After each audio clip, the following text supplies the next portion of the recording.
I'm honored to be here. One of my actual great frustrations was that in researching Bruce Lee, there wasn't that much academic research done about him. If you look up Bruce Lee, you'll find a couple chapters in books about Asian masculinity in Western media.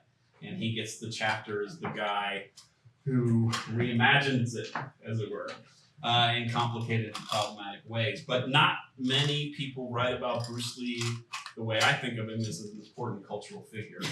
And so a conference like this, I think is important because it starts the process of thinking about Bruce Lee, not only the man and the myth, but also the contribution that he made in bridging East and West. Now, my wife is an academic. She's an astrophysicist at Yale. And when she heard I was coming to my first ever academic conference, she said, "You got your talk and your slides ready?" And I said, "Oh, baby, I'm just going to wing it." And so she laughed at me a lot, and she probably will about 25 minutes from now when this goes terribly awry. But that does mean I will not be reading you a paper. I wanted to talk about open it up mostly for questions because I'm more a seminar guy than a lecture guy, but initially talk a little bit about Bruce Lee's youth. The way we biographers think about people is that the child is the father of the man. And one of the things I thought about spending 7 years researching Bruce Lee was, why is it that my image of him in my head, and the image a lot of people I met along the way had of Bruce Lee, was so different than the person being revealed through the process of the interviews and the research? Why was this disparity? And one of the big issues for Bruce Lee and why he's sort of a fascinating character is outside of Southeast Asia, Hong Kong, Singapore, Taiwan, where he was bigger than the Beatles, the biggest star they had ever seen.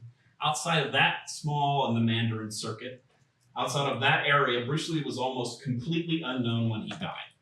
Enter the Dragon is released, as most of you know, 45 years ago in August. He dies July 20th, 1973, 2 to 3 weeks before his movie's released, turning him into an international icon, which means all of his fame was posthumous.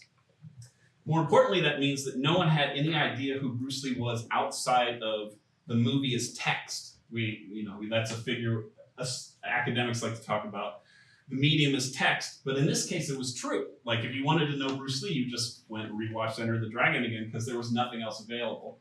And then people went back and they watched Way of the Dragon, Fist of Fury, Big Boss, and then they stopped.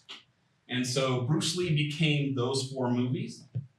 And then in 1993, Dragon, the Bruce Lee story, which is based on Linda Lee's updated and Bablerized is not a nice phrase, but whitewashed version of his story was released, and it was based on her memories of him. And she meets him as a 21-year-old kung fu instructor. And so that movie is Bruce Lee post-returning to America as a martial artist and a martial arts instructor who is a perfect husband, perfect father, who kind of randomly falls into the movie business. And so our idea of Bruce Lee is mostly in the media, at least in my head, and I think that I speak for a lot of people, shaped by watching the last 4 movies he ever made and Dragon and the Bruce Lee story. And the image we have is Bruce Lee, the martial artist, and an almost accidental actor. In truth, Bruce Lee is a much more complicated figure, and the way I got sort of fundamentally altered my understanding of Bruce was to go back even before him. In all the books up until this point, Bruce Lee was said to be a quarter German. It was believed that his grandfather was German. In one of the stories, his grandfather was a German Catholic priest who knocked up a Chinese woman, and then their child, Bruce's mother, was adopted. This turns out to be complete fantasy. The patriarch on the maternal side of his family was Moses Hertog Bosman, a Dutch Jewish son of a kosher butcher from Rotterdam, who left and joined the Dutch East Asia Company and came to Hong Kong in about 1860 and became the ambassador to the the Netherlands ambassador to Hong Kong. He made his fortune in the coolie trade. I think most of you know what that is. Not a very good business. And he also bought himself a Chinese concubine with whom he had 6 children. Then he went bankrupt, abandoned them, moved to California, and changed his name to Charles Henry Maurice Boesman, which is how his Jewish heritage was sort of erased from the history books. His sons, Bruce's grandfather, Ho Kong Tong, apparently had an affair with a British mistress. We know this because Bruce's mother said under oath during a U.S. immigration file that her mother was 100% British with no Chinese blood. So Bruce was an 1/8 Dutch Jewish, a 1/4 English, and 5/8 Han Chinese. So I thought this year England might not just get the World Cup, but also Bruce Lee. So it'll be a great year for y'all. I think this is interesting on several levels. The first is it complicates his Eurasianness. And what I found fascinating about Bruce Lee is he lives in a kind of, to borrow a phrase, a liminal space. He has a kind of indeterminate belonging. And this is one of the things he struggles with throughout his life, and also what affects his legacy. Bruce was born in San Francisco, while his father, a famous Cantonese opera actor, was on the road touring in America. Then immediately comes back to Hong Kong. And then when he's 18 years old, comes back to America. So he's already caught between 2 worlds. His last name is changed from Lee, L-I, the Chinese spelling, to L-E-E, the anglicized version. And then, of course, he's a mixture of many different things. As a result, he receives throughout his life periods of discrimination on both sides. A famous story is that some of his classmates, Yip Man students, some of his Wing Chun brothers, didn't like the fact that he was kind of a cocky young lad who thought he was better than them. And so they tried to get him kicked out of class by telling Yip Man that he wasn't pure Chinese and therefore shouldn't be taught. And Yip Man didn't kick him out, but said you should sort of make yourself scarce and had him go train with Wang Shunlong. And William Chung, his older Wing Chun brother, said, at that time, a lot of Chinese didn't accept Eurasians as being quite equal. And so on that side, he faces discrimination. And then, of course, he comes to America, and the stories we all know that he didn't get Kung Fu because his accent was too thick, that he wasn't cast in parts because he was Asian. And so he was a man caught between worlds. And there's various ways that people deal with that. What Bruce was interesting for was he was just so damn proud of himself and everything he was. And so when he was in China, he was very proud of being American-born and Westernized. There was a scandal that came up in his life late in life where he wore a full beard. And this was considered kind of auteur, and it showed that he wasn't full Han. And so he was sort of mocked in the press. Instead of backing off, he said, after this, I think there'll be 3 times as many people who have full beards in Hong Kong as had before. And when he was in America, one of his first sort of serious girlfriend, Amy Sambo, who was Japanese-American, said the thing she liked about Bruce was that at a time when so many other young Asian men were trying so hard to be white, Bruce was bursting with pride at being Asian. And she told a story, which is one of my favorite in the book, where he kind of talks Amy into the poet Theodore Rothke, I've got his name right, I think, who is a Pulitzer Prize winning, really famous poet, who was the biggest poet sort of lecturer at the University of Washington, where Bruce is a student. And so he talks her into this office. He has no idea it's Rothke's because he wants to sort of make out with her, probably. She doesn't say this, but he gets her in the office and they're probably snuggling up. And then Rothke walks in and she's totally embarrassed and wants to crawl under the thing. And Bruce pops up, walks across, puts out his hand and goes, Rothke goes, "I'm Rothke, the poet. What are you doing in my office?" And Bruce walks over and he goes, "I'm Bruce, Sifu Lee, Kung Fu master." And Rothke goes, "What's Kung Fu?" And then Bruce proceeds to give a lecture to the most famous professor on campus about what Kung Fu is, with the Tao and the Yin and the Yang and whatever. And so I think he's fascinating as an individual who does not have a definite tribe, but tries to sort of invent his own. And this is where you get the question, the famous question where he's asked, do you think of yourself as Chinese or North American? And he says, to be honest, I think of myself as a human being because under heaven we are all of the same family. And I've always thought that was an incredibly powerful moment in his life. And that is derived, I think, directly from his own experience of not quite fitting in anywhere else. Another aspect, I think, of his heritage that is important for us to understand who Bruce Lee was.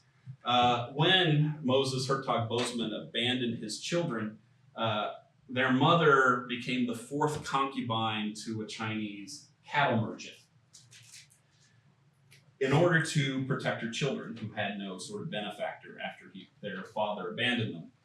They weren't treated very well by the new master of the house, but they did get an English education in colonial Hong Kong. It's what was called the Central School, I believe is now called Queen's College.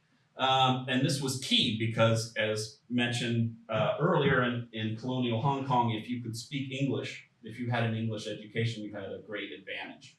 And so very quickly, the oldest son, Sir Robert Ho Tong, who, if any of you know Hong Kong history, is the Andrew Carnegie of Hong Kong, becomes, at the age of the early 30s, the richest man in Hong Kong. He's the comprador, or the foreign agent, for Jardine Matheson, and becomes just fabulously wealthy. He helps finance the Chinese Revolution in 1912. Sun Yat-sen is a friend of Sir Robert Ho Tong. And his younger brother, Ho Kong Tong, who is Bruce's grandfather, is so rich that he has 13 concubines, which brings up, I think, just as a tangential point, the aspect to which Bruce grew up in a polygamous culture and had a very different view of marriage and monogamy than some of us do in the West. But the reason why I bring this up is because in Dragon, the Bruce Lee movie, and much of the literature about Bruce, he is reported as basically this poor kid who doesn't have any money. And that's because when Linda met him, he was a poor kid. He was working in a Ruby Chow's restaurant, in a closet, living in a closet, bussing tables. But the reason he was there is because his wealthy family sent him there as reform school. So Bruce, essentially, America was Bruce's reform school, because he kept getting kicked out of sort of prestigious schools in Hong Kong. And why does that matter? Two reasons that he had a wealthy background. One, he got an English education. And as we all know with Hollywood movies, if you come in not able to speak English, the odds of you succeeding are close to zero. And Bruce Lee had the advantage of being proficient but not fluent in English, and that gave him a leg up that he simply could not have succeeded without. So if he had been like Jackie Chan, learning backflips from the age of 4 instead of at LaSalle parochial school, learning how to speak English, he never would have been Kato, and the whole career goes away, and he probably would have ended up a version of Wong Jack Man. He would have been a small-time Kung Fu instructor in the Bay Area or in Seattle. The second reason why his wealthy upbringing is important is because one of the things I was trying to figure out was, I'm just going to phrase it this way. Just how big were Bruce Lee's balls? And the reason I ask this question is because he comes over to the States, and first thing he does is he sort of kind of struts in. He's like, I'm going to come up and start teaching everybody Kung Fu. That's one thing. But then he gets this small part in a TV show, Kato, which is not very good, The Green Hornet. It gets canceled quickly, and he seems to think that he's going to be the biggest movie star on earth. And I wondered, where did this confidence come from? There weren't any Asian Americans stars. How did he imagine that he would be that? And I think one of the reasons that links to his early childhood is that he was from the very elite of Hong Kong. He came from a family that was the wealthiest clan, and so he grew up thinking that he was someone special. And only someone growing up thinking they were someone special could move to a completely different country where they didn't have full mastery of the language and think that they could be the biggest movie star the world had ever seen. So that's why I think his childhood is sort of important to understanding who he was. Another aspect of his childhood, besides his Eurasian wealthy maternal side that's important, is the fact that he nearly died during the cholera epidemic that occurred in the occupation of Japan. Why is this important? Because Bruce Lee afterwards grew up sicker, smaller, and frailer than his brothers and his friends. And we know from the history of martial arts, like Jigoro Kano with judo, that there's nothing like being sick, small, and frail to force some young boys to create their own style of martial arts. And so even the Gracie family has this kind of story. So it's a very common story, and Bruce Lee is one of those. Your choice is to either be the picked on boy or to be extra tough. And so Bruce chose who had one leg shorter than the other, one undescended testicle, was nearsighted, had problems with acne, and his parents gave him a pierced ear with jewelry in order to scare off the ghosts, the ox ghosts who steal young boys. Had to go to school and face all the other boys, and his choice was not to hide in the corner, but to become the biggest badass in the class, and frankly developed a reputation that kind of scared people. And so Bruce Lee is interesting in that sense of being the little scrawny kid who, with a chip on his shoulder, becomes the deadliest man on earth. That becomes a sort of archetype. And I think that's tied directly to nearly dying as a child. The other thing that's important about that is his mother had a quote that really stuck with me a long time. She said, "Because he was so sick, I think I spoiled him." And I think the family dynamics, which very rarely are talked about with Bruce Lee, are crucial in understanding him. Here you have a father who is Han Chinese from a long line of Southern Chinese peasants. His father was desperately poor. As children, they didn't go to school, they had to work. His father got lucky and was singing a menu item. He was hawking menus as a young boy, and a famous Chinese opera actor took him on as one of his students, and that was his father's way out of poverty. But you have someone who comes from a very poor background, and then you have a mother who comes from a very wealthy background. And the dynamic you have is Bruce, who was the youngest son until he was 8 years old when Robert's born, is the spoiled youngest troublemaker.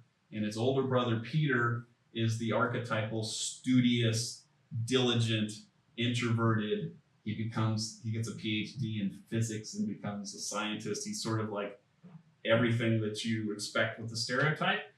Peter is his father's favorite, and Bruce is the one his father disapproves of the most. And this is interesting because Bruce Lee, of course, as most of you know, did not start out as a martial artist. He started out as an actor. His father was an actor. Bruce Lee appeared before his first camera when he was 2 months old. His career started in earnest when he was 6 years.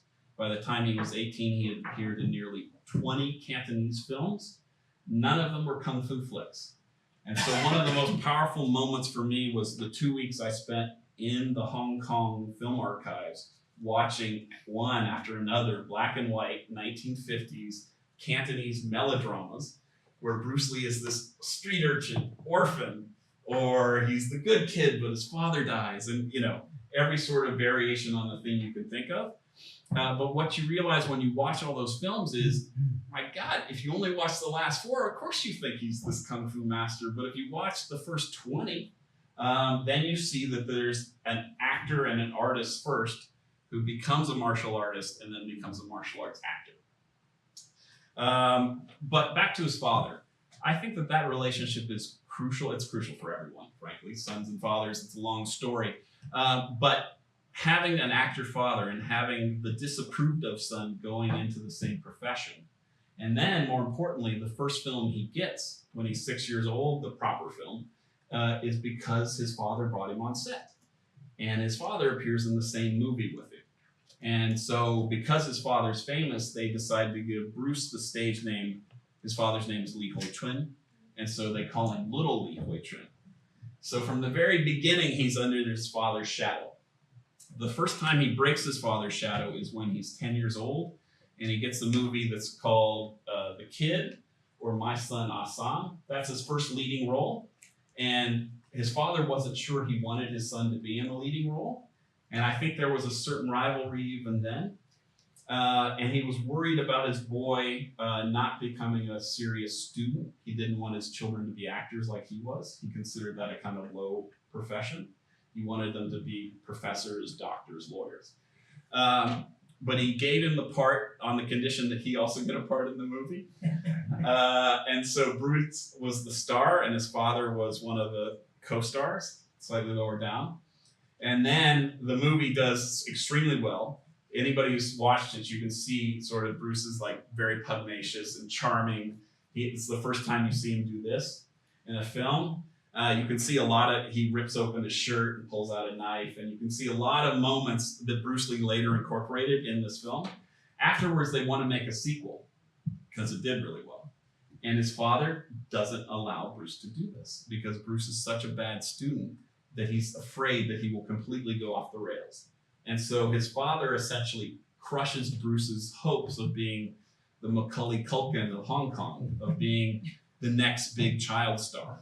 Because if he'd made this film, it would have launched his career. Instead, he goes into a 3-year timeout.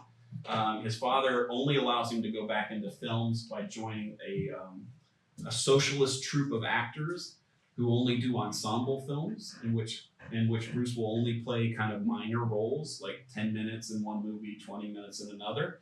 And so essentially he crushes Bruce's ability to be a star at the age of 10. And so as I was doing the research, my feeling was, in many ways, you can understand Bruce's sort of journey as an Oedipal struggle as he seeks to outdo his father in an effort both to gain his approval and also to give a kind of one-up to the old man. And this is exacerbated, the typical sort of Oedipal struggle of a son following in his father's sort of profession and footsteps, by the fact that Bruce's father, by the time Bruce is a teenager, has fallen deep into opium addiction. Like a lot of Chinese opera stars, Li Hui Chun smoked opium. It was considered quite common. After all, Hong Kong only exists because the British went to war with the Chinese over the right to sell opium. And so Li Hui Chun, it's very clear, and it took a while to kind of read between the lines, and that gave me a sense of sort of how deep the pain was, because no one comes out and says it. They say things like, their quotes like, he stopped coming to dinner with us, or he only wanted to be in his room alone studying. And so there were like little quotes like this. And then Linda has a quote where she says, Bruce was very angry. His father often wasn't mentally there for him. And Linda never criticizes anybody in her book. So this was one of those lines where I felt like, that's something a husband tells his wife, like in some quiet moment. So his father's opium addiction during the period where Bruce is sort of in the most trouble, I think are very connected. And it didn't make Bruce a troublemaker, but it exacerbated it. And it exacerbated a couple other tendencies that you start to see throughout his life. One is the need to be in control. This is fairly common for children of addicts. They know they're in a situation in which they're sort of uncertain what will happen next with a parent who's an addict, and so they feel this need to establish control. And so Bruce Lee was very much the gang leader. This is the way I kind of understood him. He very early on formed, when I would talk to his classmates, they would call them followers. But he had a crew, and he was the guy kind of on the playground going, hey, buddy, I'll take care of you if you do this. And he'd be like, hey, Joey, come on over here. And then there would be some other kid who had a couple followers, and Bruce would be like, hey, you want some of this? Like, that was sort of the way he was on the playground. He was a bit of a gang leader. And if you watch him throughout his life, you can see him replicate that behavior, that same pattern of behavior. So when he goes to Seattle, the first thing he does is, through teaching martial arts, he gathers around him all the tough guy street fighters of the Seattle scene. A bunch of like guys who were like on probation, James DeMille would walk around with a gun in his pocket. He had a bunch of toughs, young toughs, and he taught them kung fu, and he made them better fighters, and they became extremely loyal to him. And then when he goes to Hollywood, he tries to do the same thing, but it's difficult because Steve McQueen, James Coburn, these guys already have massive egos. They're not going to be some follower.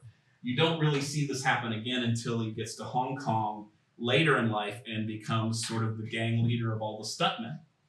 And you can see immediately he does with the stuntmen the same thing he did with the kids on the playground and the street fighters of Seattle. He becomes their gang leader. And what this means is that Bruce was only happy as a human being when he was in charge.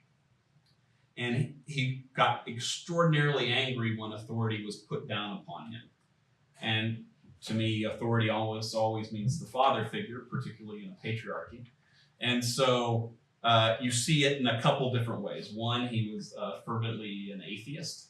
When asked if he believed in God, he joked, "I believe in sleep." And I put him, I just don't think he could accept a power higher than his own. And another aspect that you see sort of his rejection of authority is almost every single moment of his career when he comes back to Hong Kong. He hates Lo Wei, not because Lo Wei's so bad, but because Lo Wei's trying to tell him what to do. He gets in long fights with Raymond Chow, not because Raymond Chow isn't, a terrible person, although I'm pretty sure Raymond Chow was cheating him. Somebody mentioned the 60-40 split, like what was their division? I can't remember who mentioned that. Yeah. So Raymond Chow was taking 80. There's no 60-40. But anyway, but when Bruce Lee was in charge of his own movie, Way of the Dragon, that was the happiest he ever was, I think, professionally in his life. He got to, and everyone who was on the set loved it because when he was in charge, he was comfortable, he was confident, and he was very good at leading people. And the only time he got into trouble was when someone else tried to tell him what to do, and then he got very rambunctious, and I think that's linked directly to his father.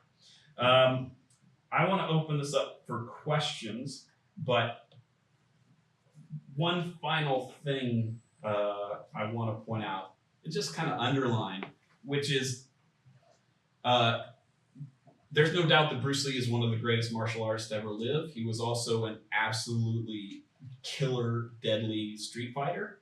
But I still think that if you want to understand who he was as a person, you have to look at him as someone who was an actor first, who fell in love with martial arts and then merged those two passions.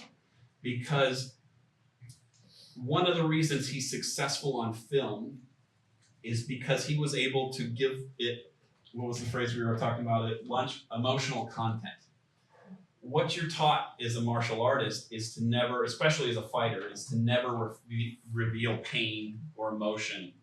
When you get hit, you don't go, "Oh, he got me." But when you're on screen and you get hit, you've got to sell the hit because they're not actually hitting you. And so Bruce's great gift, and the reason why he's so incredibly convincing on film, is because he was a pretty good, not great, but pretty good actor before he became a fantastic martial artist. And that's what I think when you watch him on film. Also, he's a great dancer.